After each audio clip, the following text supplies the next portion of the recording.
Anyway, it's there forever. But you know who's not here forever? The Queen, who's dead. Let's take a look. The United Kingdom has a king for the first time in 70 years. Finally. And its people are in mourning for the only monarch most of them have ever known. Queen Elizabeth II was 96 years old when she died yesterday at Balmoral Castle. That's her summer home in Scotland. Buckingham Palace announced the news at 6:30 p.m. local time. The statement said she died peacefully but gave no other details. Here's a look at the gates outside Balmoral, where mourners are leaving flowers and notes in honor of the Queen. As you would expect, this is front page news all over the world. Newspapers are remembering the Queen and her record-long reign as Britain begins an official period of mourning that will last through her funeral. Hard to believe, but the last time we saw the Queen was in these photos taken just on Tuesday as she appointed, in another bit of ceremony, Liz Truss to become Britain's new prime minister, the 15th prime minister the Queen met in this way. After she died, Truss spoke to reporters outside 10 Downing Street.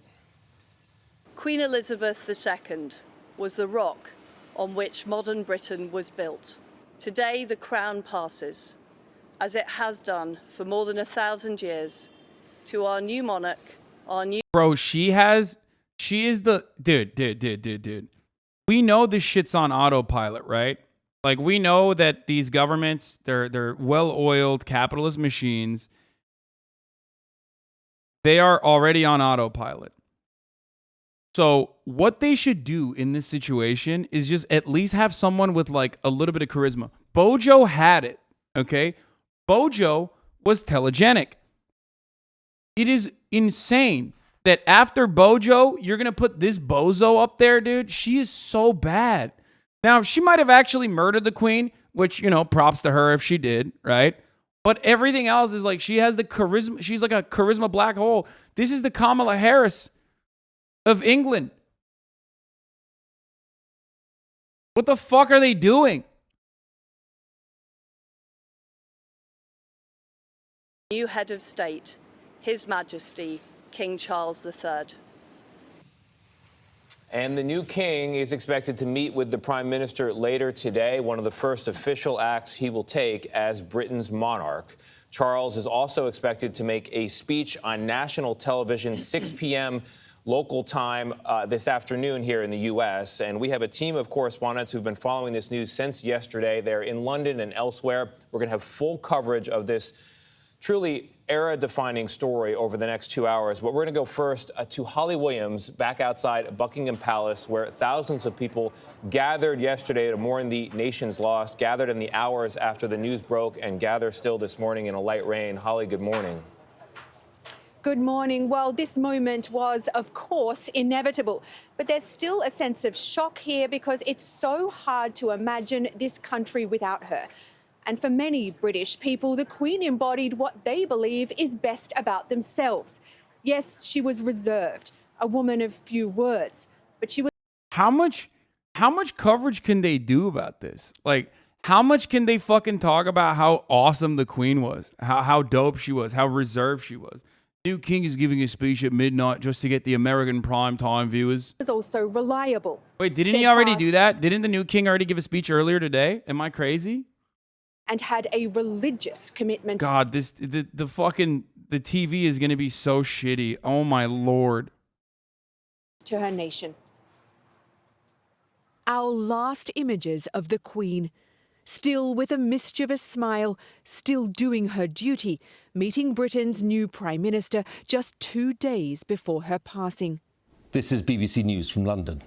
Buckingham Palace has announced the death of Her Majesty Queen Elizabeth II. That was how her people heard they'd lost a much-loved monarch.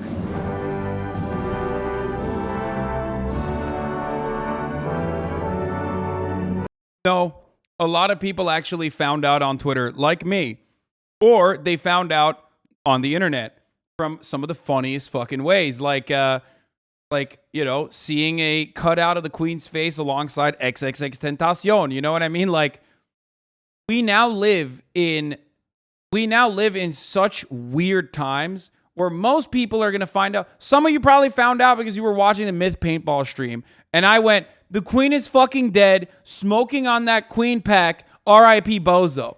Just think about that.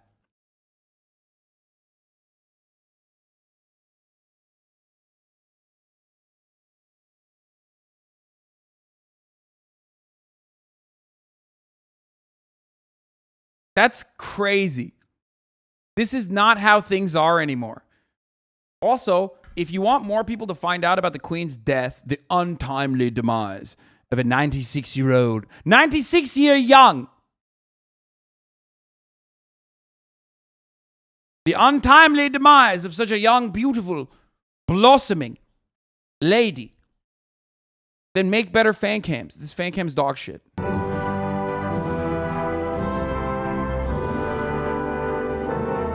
Outside Buckingham Palace's Golden Gates, her death was announced in traditional style. But even before that, with the worrying news of her poor health, crowds were gathering as a double rainbow appeared overhead. Wait, that symbolism is not great for you.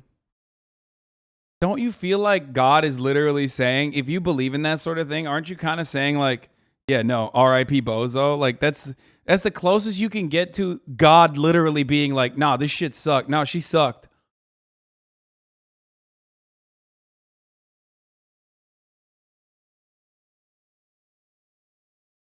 Means the Irish are coming for her. The symbolism is the world is healing.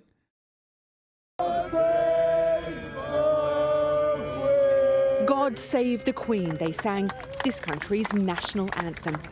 Except now it will become God Save the King.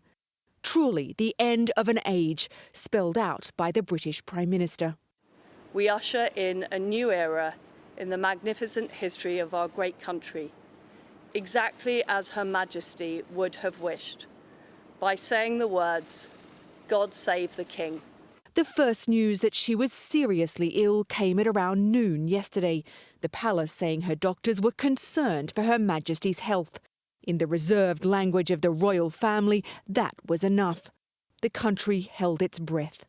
Close family members, including Charles, Princes William and Harry, raced to the Queen's summer home, Balmoral Castle in Scotland. By the early evening, we were told she was gone. How are you? Well, as you can see, I can't move. The Queen has looked frail for months, often using a walking stick, and there was a wave of public sympathy as she buried her husband, Prince Philip, last year. But when she celebrated her Platinum Jubilee this past June, marking 70 years on the throne, she didn't just greet her people from the balcony of Buckingham Palace, she stole the show. Did you hear that they're going to execute all her corgis per her orders to not have them survive her? There's no shot that's real. Are you serious? No fucking way, dude.